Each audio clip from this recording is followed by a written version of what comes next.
ராஜபக்ஷவின் நெருங்கிய சகா தற்கொலை பின்னணி குறித்து வெளியான பரபரப்பு தகவல். ரகசிய குழுவில் முன்னாள் போலீஸ் மா அதிபர் கசிந்து திடுக்கிடும் தகவல்கள்.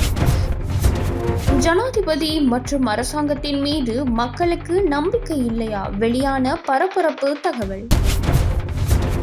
அரசை கவிழ்க்க சஜித் எடுக்கும் முயற்சி தோல்வி, அரசு வெளியிட்ட அதிரடி முக்கிய தகவல். தமிழ் பெண் கைதிக்கு சிறையில் நடந்த கொடுமை, ஹருணிகா வெளியிட்ட கவலைக்குரிய சம்பவம். அனுர சிறைக்கு சென்றாலும் பெரும் ஆபத்து, யாரும் அறியாத திகில் நிமிடங்கள். ஆளுநர்களின் தொடர் பதவி விலகல், பிரதமரும் பதவியை துறப்பாரா? நாட்டில் திடீர் ஆட்சி புரட்சி, இளைஞர்களுக்கு ரணில் அவசர அழைப்பு. மாத்தளை மனித புதைக்குழியில் வெளிவரும் மர்மம், வசமாக சிக்கிய கோட்டாபய. இனி விரிவான செய்திகள். இலங்கை அரசியல் பரபரப்புக்கு மத்தியில் ராஜபக்ஷ குடும்பத்தினருடன் மிகவும் நெருக்கமான முன்னாள் போலீஸ் மா அதிபர் CD விக்ரமரத்ன உயிரிழந்துள்ளமை பலரின் கவனத்தை ஈர்த்துள்ளது. மாலபே தலஹேன பிரதேசத்தில் உள்ள தனது இல்லத்தில் வைத்து அவர் தன்னை தானே சுட்டு உயிரை மாய்த்துள்ளதாக போலீசார் குறிப்பிட்டுள்ளார். விக்ரமரத்ன தனது மெய்காப்பாளரின் துப்பாக்கியை பயன்படுத்தி துப்பாக்கிச் சூடு நடத்தி உயிரிழந்துள்ளதாக போலீஸ் விசாரணைகளில் தெரியவந்துள்ளது. தனது புதல்வர் ஒருவரின் வழக்கு விவகாரம் தொடர்பான கவலை மற்றும் மன அழுத்தத்தின் காரணமாகவே CD விக்ரமரத்ன இவ்வாறு தனது உயிரை மாய்த்து கொண்டுள்ளதாக தெரிவிக்கப்படுகின்றது. எனினும் நாட்டில் சர்ச்சையை ஏற்படுத்திய உயிர்த்த ஞாயிறு தாக்குதல் சம்பவத்துடன் CD விக்ரமரத்னவுக்கும் தொடர்புகள் இருப்பதாக குறிப்பிடப்படுகின்றது. உயிர்த்த ஞாயிறு பயங்கரவாத தாக்குதலுடன் தொடர்புடைய ஆதாரங்களை அளிப்பதற்காக கோட்டாபய தலைமையிலான அரசாங்கம் நடவடிக்கைகளை மேற்கொண்டிருந்ததாக சுட்டிக்காட்டப்படுகின்றது. அதற்கமைய முன்னாள் பாதுகாப்பு அமைச்சின் கீழ் இயங்கிய அதிகாரிகள் குழு ஒன்று திங்கட்கிழமை தோறும் காலை 9 மணிக்கு ரகசிய கூட்டங்களை நடத்தியதாக இலங்கையின் போலீஸ் முன்னாள் பொறுப்பதிகாரியான அஜித தர்மபால குற்றம் சாட்டியிருந்தார். இந்த கூட்டங்களில் சுரேஷ் சலே, சரத் வீரசேகர, ஜெகத் அல்வீஸ், W திலகரத்ன மற்றும் CD விக்ரமரத்ன ஆகியோர் கலந்து கொண்டதாக அவர் குறிப்பிட்டுள்ளார். உயிர்த்த ஞாயிறு தாக்குதலுடன் தொடர்புடைய பிரதான சூத்திரதாரிகளை நெருங்கியுள்ளதாகவும் அவர்கள் விரைவில் கைது செய்யப்பட உள்ளதாகவும் சமகால அரசாங்கம் தெரிவித்துள்ளது. இவ்வாறான பின்னணியில் விக்ரமரத்ன இன்று காலை உயிரை மாய்த்துள்ளார். அண்மை காலமாக ராஜபக்ஷர்களுடன் நெருங்கிய தொடர்பில் இருந்த நிலையில் பல்வேறு குற்றம் சாட்டப்பட்டவர்கள் இவ்வாறான முறையில் உயிரிழந்து வருகின்றமை குறிப்பிடத்தக்கது. உயிர்த்த ஞாயிறு குண்டு தாக்குதல் நடந்த பின்னர் அதன் சாட்சியங்கள் மற்றும் பிரதான சூத்திரதாரியாக செயற்பட்டவர்களை காப்பாற்றுவதற்காக சுரேஷ் சலே தலைமையில் செயற்பட்ட பிரதான குழுவில் முன்னாள் போலீஸ் மா அதிபர் CD விக்ரமரத்னவும் இருந்துள்ளதாக தெரியவந்துள்ளது.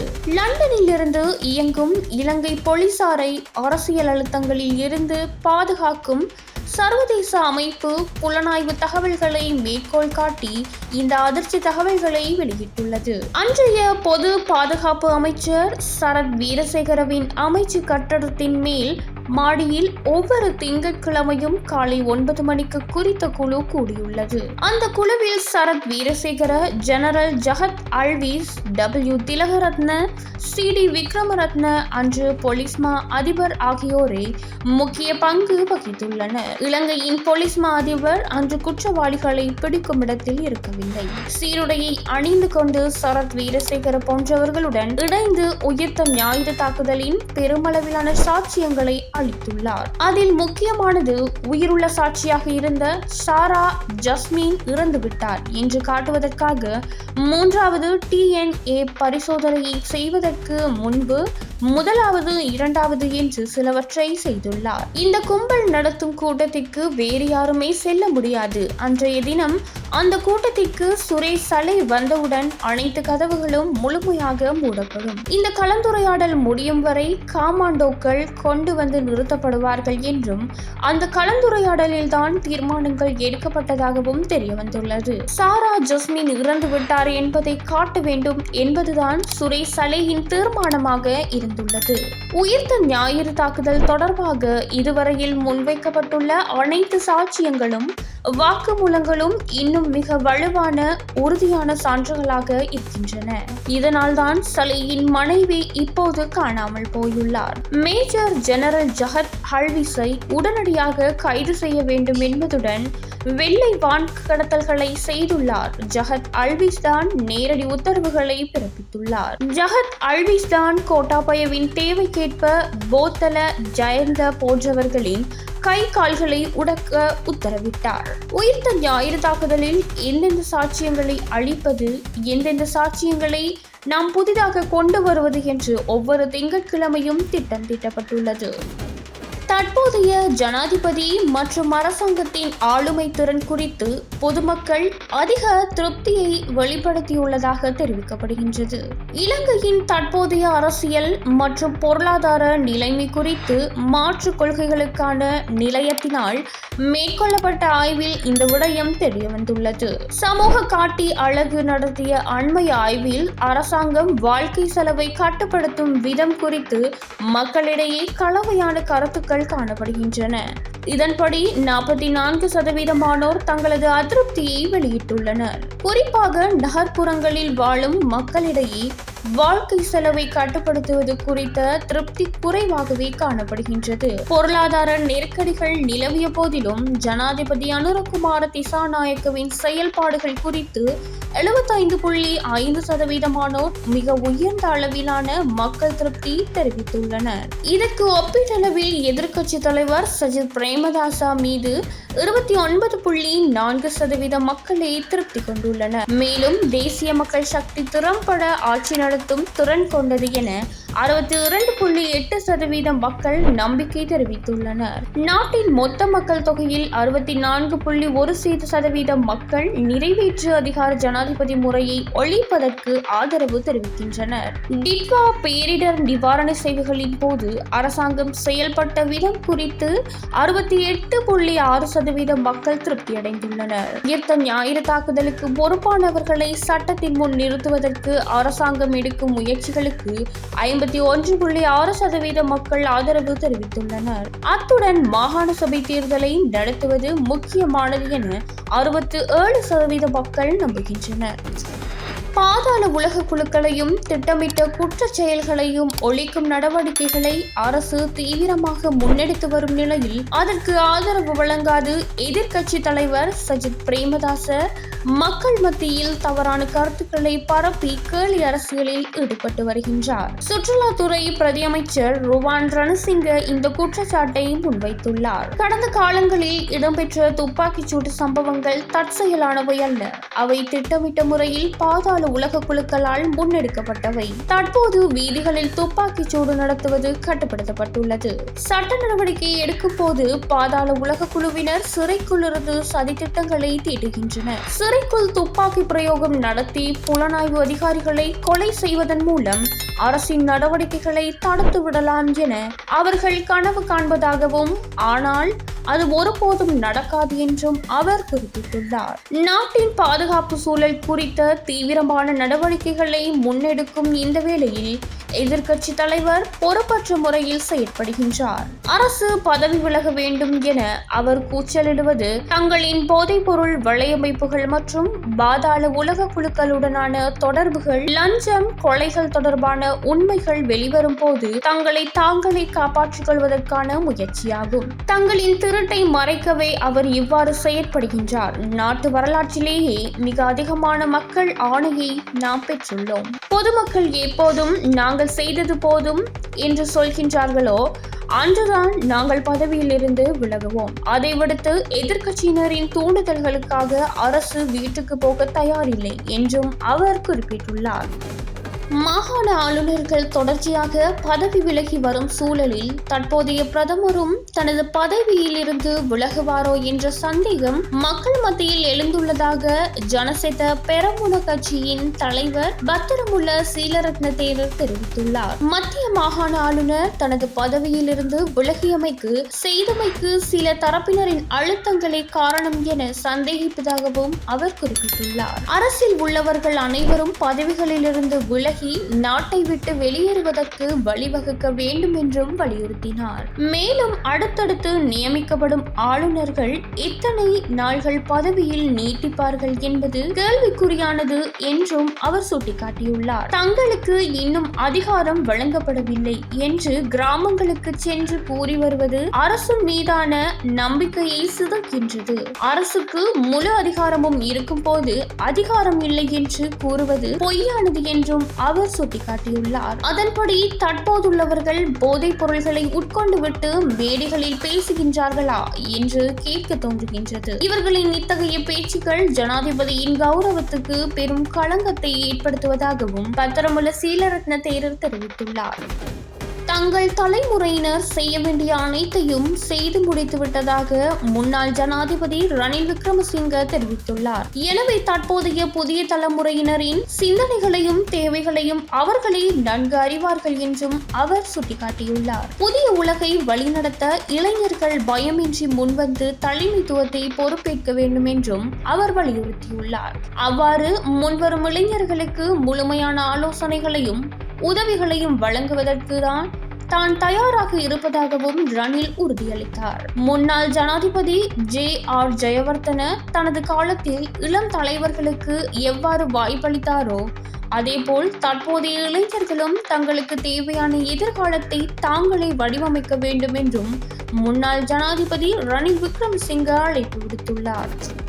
முன்னாள் பாராளுமன்ற உறுப்பினர் ஹிருணிகா பிரேசந்திரதான் வெளிக்கடை சிறைச்சாலையில் இருந்தபோது நடந்த சம்பவங்கள் தொடர்பில் இணையதளம் ஒன்றுக்கு வழங்கிய செவ்வியில் பல கொடூரமான தகவல்களை பகிர்ந்து கொண்டுள்ளார். அதில் தமிழ் பெண் கைதி ஒருவர் தனது கையை பிடித்துக் கொண்டு விம்மி விம்மி அழுது கொண்டு தனது கதையை கூறியதாகவும் அவர் குறிப்பிட்டுள்ளார். ஒருநாள் நீதிமன்றத்திற்கு சென்று வந்துவிட்டு எனது கைகளை பிடித்துக் கொண்டு அழுததாகவும் என்னை இதிலிருந்து எப்படியாவது காப்பாற்றுங்கள் என்றும் அவர் அழுததாகவும் தெரிவித்துள்ளார். நீங்கள் வெளியில் சென்றாலும் எனக்கு உதவி செய்யுங்கள். நான் ஒருபோதும் எனது கணவர் முன்னிலையில் கூட உடைகளை முழுமையாக களைத்தவள் அல்ல என்றும் கூறினார். எனக்கு இப்படி செய்துவிட்டார்கள் என்று அழுதார். தமிழ் பெண்கள் கூச்ச சுபாவத்துடன் வாழும் மிகவும் நாகரிகமானவர்கள் என்றும் உறுப்பினர் ஹிருணிகா தெரிவித்துள்ளார். என்னை சிறைச்சாலை போலீசார் மிகவும் கீழ்த்தரமான வார்த்தைகளில் பேசியதாகவும் மிகவும் அருவருக்கத்தக்க கேலிகளை செய்து கருப்பு அசிங்கம் என்று பேசியுள்ளார். அதாவது சிறைச்சாலைக்குள் போதைப் பொருட்களை தங்களின் மறைவிடங்களில் வைத்து கடத்துவதை தடுப்பதற்காகவே சிறைச்சாலை போலீசார் இவ்வாறான சோதனைகளை செய்வதாக தெரிவிக்கப்படுகின்றது. வழக்கு இருக்கும் நாளில் அதிகாலையில் விழித்துக் கொண்டு வழக்குக்கு செல்கின்றார்கள். வழக்குக்கு சென்று அங்கு ஒரு சொட்டு தண்ணீர் கூட இல்லாமல் சாப்பிட ஒன்றும் கொடுப்பதில்லை. வழக்கு முடிந்து மற்றவர்களின் வழக்குகளும் எல்லாம் முடிந்து திரும்பி வரும் போது மாலை 4-5 மணி ஆகிவிடும். சிறைக்கு வந்த உடனே அங்கு தினமும் செய்யும் பரிசோதனையின் போது உடைகள் அனைத்தையும் களைந்து டார்ச் லைட் அடிக்கின்றார்கள் என்றும் அவர் கூறியுள்ளார். ஒரு பெண்ணின் உடலை இன்னொரு பெண் பார்த்து சிரிக்கின்றார்கள் என்றால் அதுதான் அவர்களால் தாங்கிக் கொள்ள முடியாத விடயம் என்கிறார். 10 பேர் இருக்கும் இடத்தில் 50 பேர் நெரிசலாக அடைபட்டு கழிவறைக்கு செல்ல முடியாது. ஒழுங்கான உணவும் இல்லை. நாம் முதலில் அவர்களின் மனநிலையை புரிந்து கொள்ள வேண்டும். நீர்கொழும்பில் நடந்த சம்பவத்தின் போது கைதிகள் இவ்வாறான சம்பவங்களை மனதில் வைத்திருந்திருக்க கூடும் என்றும் உறுப்பினர் ஹிருணிகா குறிப்பிட்டுள்ளார். லெப்டினன்ட் கேர்னல் கோட்டாபய ராஜபக்ஷ மாத்தளை மாவட்ட இராணுவ ஒருங்கிணைப்பு அதிகாரியாக கடமையாற்றிய 1988 மே 1ஆம் தேதி முதல் 1990 ஜனவரி வரை காலப்பகுதியிலேயே மாத்தளை மாவட்டத்தில் கண்டுபிடிக்கப்பட்ட மனித புதைக்குழி சம்பவம் நடந்துள்ளது.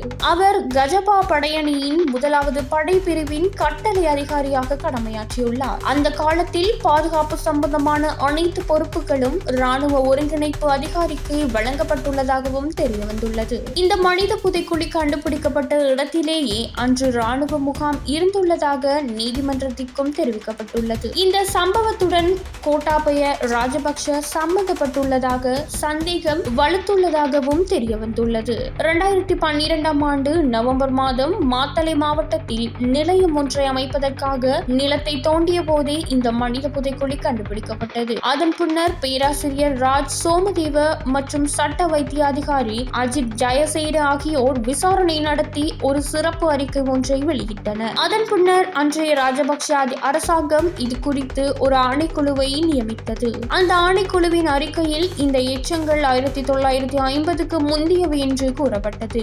ஆனால் பேராசிரியர் ராஜ் சோமதேவவும் வைத்தியர் அஜித் ஜெயசேனவும் தெளிவாக இவை 1986 முதல் 1990 வரையிலான காலப்பகுதியில் நிகழ்ந்த கொலைகளுடன் தொடர்புடையவை என குறிப்பிட்டனர். இந்த உடல்களில் பலவற்றில் சித்திரவதைக்கான தெளிவான அடையாளங்கள் காணப்பட்டதாக அவர்கள் தெரிவித்துள்ளனர். உடலின் பல பகுதிகளில் கூர்மையான பொருட்களால் குத்தப்பட்ட அடையாளங்கள் இருந்தன. கழுத்தில் கயிறு போடப்பட்டதை காட்டும் தடயங்களும் இருந்தன. பல்வேறு வகையான சித்திரவதைகள் செய்யப்பட்டதற்கான தெளிவான சான்றுகள் காணப்பட்டன. இந்த விவகாரம் குறித்து இன்று நீதிமன்றம் ஒரு உத்தரவை வழங்கும் என்று எதிர்பார்க்கப்படுகின்றது. 1988 தொடக்கம் 89 காலப்பகுதியில் அன்றைய ஐக்கிய தேசிய கட்சி அரசாங்கம் நாடு முழுவதும் உத்தியோகபூர்வமாக அல்லது உத்தியோகபூர்வமற்ற வகையில் கொலை குழுக்களை பயன்படுத்தியதாக குற்றச்சாட்டுகள் முன்வைக்கப்பட்டுள்ளன. ஆயிரக்கணக்கான இளைஞர்கள் கொல்லப்பட்டதாகவும் அவர்களின் உடல்கள் ஆறுகள் ஏரிகள் போன்ற இடங்களில் மறைக்கப்பட்டதாகவும் கூறப்படுகின்றது. ஆனால் காலப்போக்கில் சில ஆதாரங்கள் மீண்டும் வெளிச்சத்துக்கு வந்துள்ளதுடன் மாத்தளை கூட்டு புதைக்குழி அவற்றில் ஒன்றாக கருதப்படுகின்றது.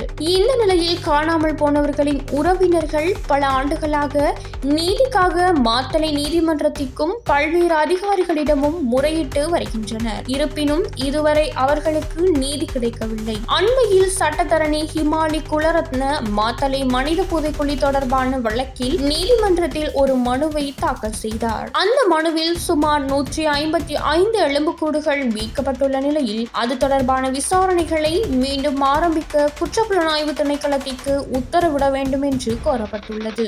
இந்த வழக்கில் மேலதிக விசாரணைகளை முன்னெடுக்க தேவையான உத்தரவுகளை வழங்கவும் அவர் நீதிமன்றத்திடம் கோரிக்கை விடுத்துள்ளார். இந்த மனுவை பரிசீலித்த மாத்தளை நீதவான் இது நீண்ட காலமாக நிலுவையில் உள்ள வழக்கு என்றும் பல விடயங்களை ஆய்வு செய்ய வேண்டியிருப்பதால் உடனடியாக உத்தரவு வழங்க முடியாது என்றும் தெரிவித்தார்.